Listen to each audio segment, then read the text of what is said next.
कहते हैं अगर आप में जुनून हो और सीखने की जिद, तो जिंदगी की बड़ी से बड़ी हार भी आपको जीत के और करीब ले जा सकती है। बिल्कुल। आज हम एक ऐसे ही सफर की, कह सकते हैं, गहन पड़ताल करने वाले हैं। एक ऐसे इंसान की कहानी जो कलकत्ता की गलियों से निकले, शेयर बाजार के उतार चढ़ावों से जूझे और फिर भारत के सबसे कामयाब और शायद सबसे दूरदर्शी निवेशकों में से एक बन गए। हाँ, और ये कहानी है विजय केडिया की, जिनका सफर ये दिखाता है कि शेयर बाजार सिर्फ बड़े नामों या विरासत का खेल नहीं है। सही कहा। यहाँ एक आम इंसान भी अपनी समझ, अपने धैर्य और एक बिल्कुल अलग नजरिए से असाधारण सफलता हासिल कर सकता है। उनकी कहानी सिर्फ पैसों की नहीं है, बल्कि वो दृढ़ता और सीखने की ललक की कहानी है। बिल्कुल। और आज हमारी इस बातचीत का मकसद भी यही है, विजय केडिया के इस पूरे सफर को परत दर परत समझना।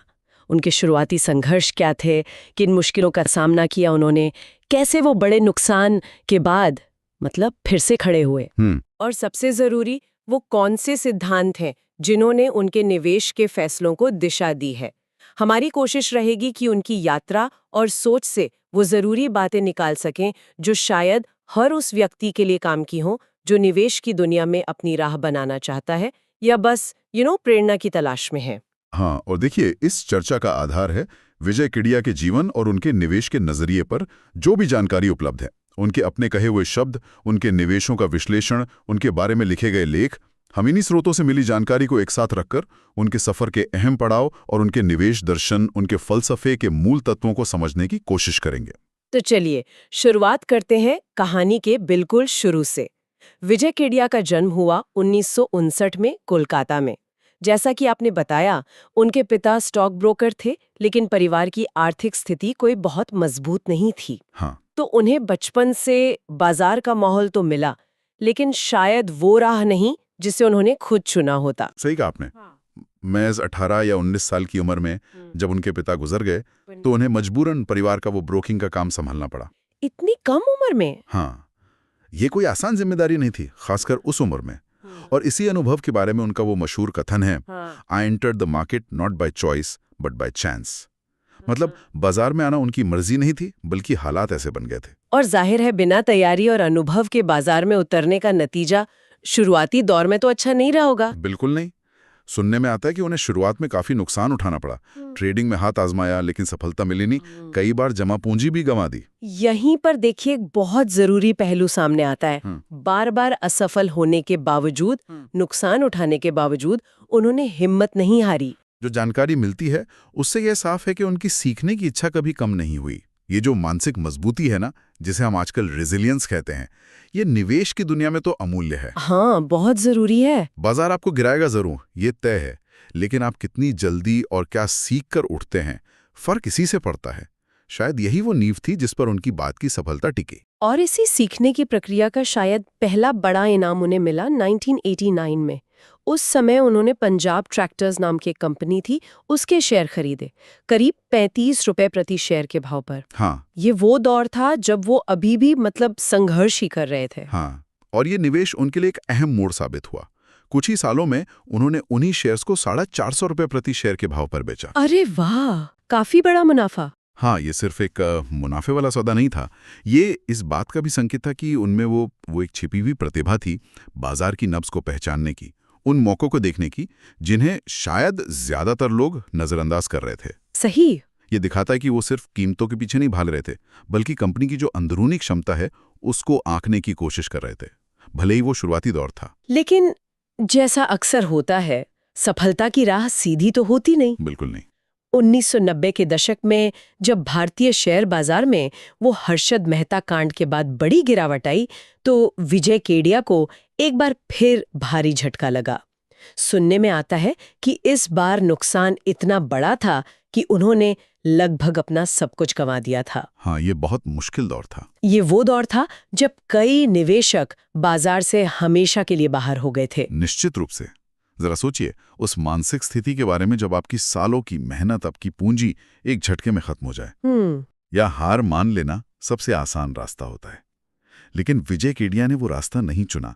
उन्होंने फिर से बिल्कुल शून्य से शुरुआत करने का फैसला किया। कमाल है। शायद इसी गहरे अनुभव और दर्द से उनका वो प्रसिद्ध कथन निकला होगा, market is the best teacher but fees is very high. ये बात तो 16 आने सच है।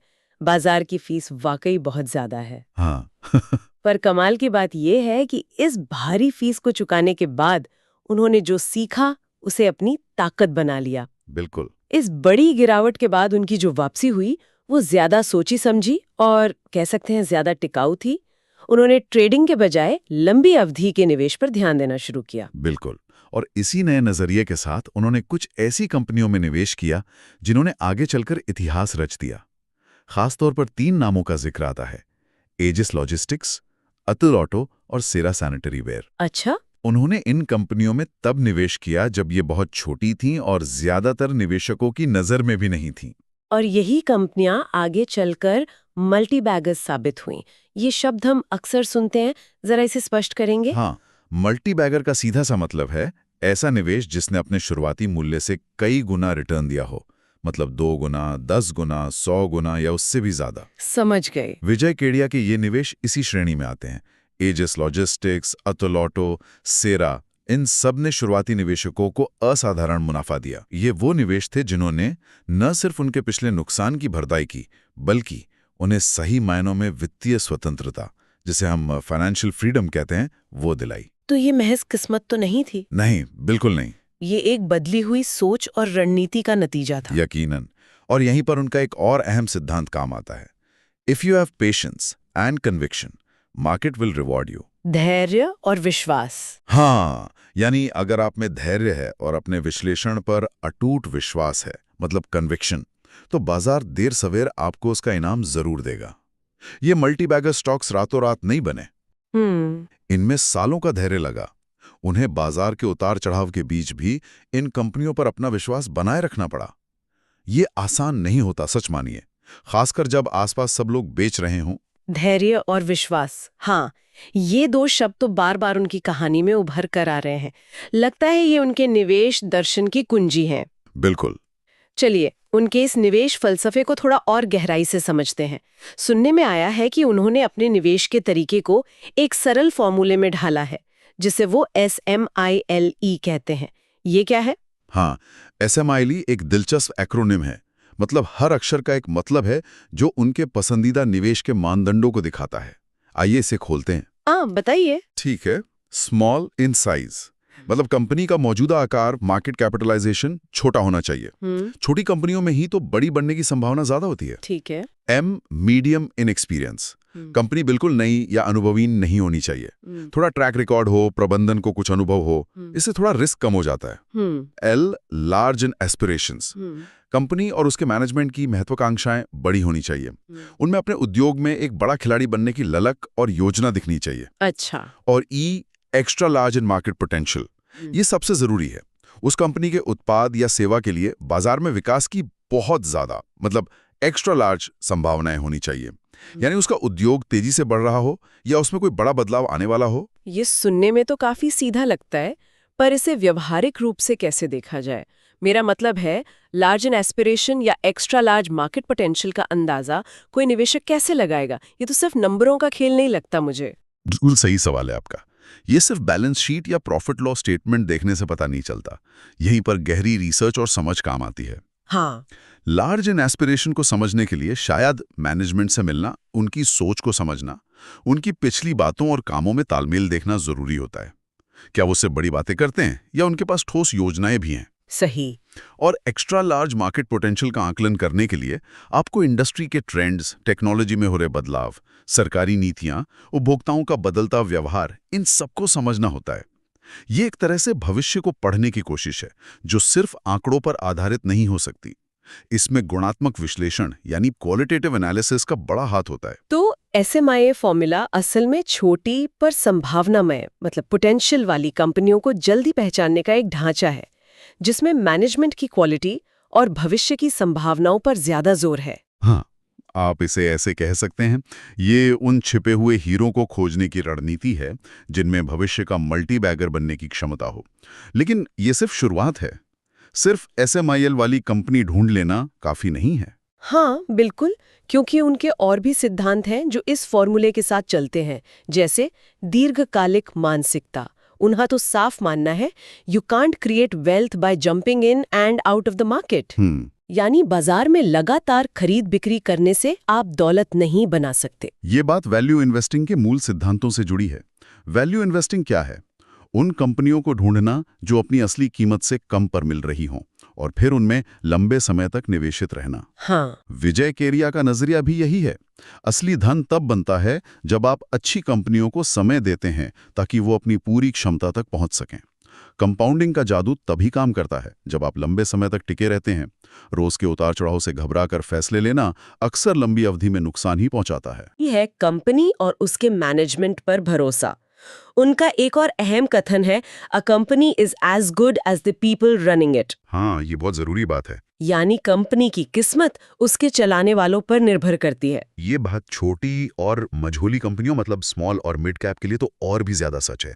बड़ी स्थापित कंपनियों में शायद सिस्टम और प्रक्रियाएं ज्यादा महत्वपूर्ण हो सकती हैं, लेकिन छोटी कंपनियों में मैनेजमेंट ही सब कुछ होता है। सही। उनकी ईमानदारी, उनकी क्षमता, उनकी दूरदर्शिता यही तय करती है कि कंपनी मुश्किल दौर से कैसे निकलेगी और मौकों का फायदा कैसे उठाएगी। इसलिए केडिया मैनेजमेंट की क्वालिटी पर बहुत जोर देते हैं।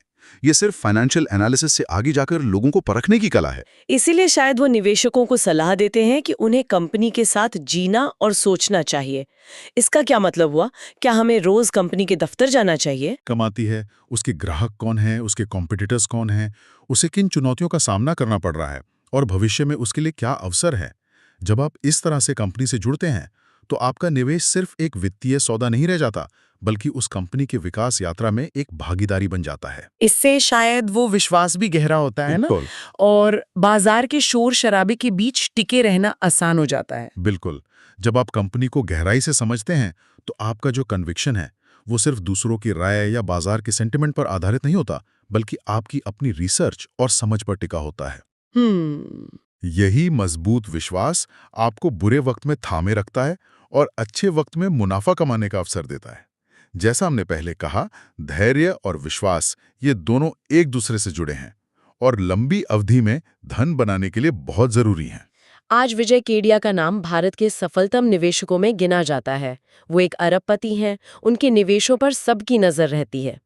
लेकिन सुनने में आता है कि इस अपार सफलता के बावजूद उनमें आज भी एक सीखने वाले की विनम्रता है। हाँ, उनका ये कहना कि I am still a student of the market, मैं आज भी बाजार का छात्र हूं, इसी विनम्रता को दिखाता है।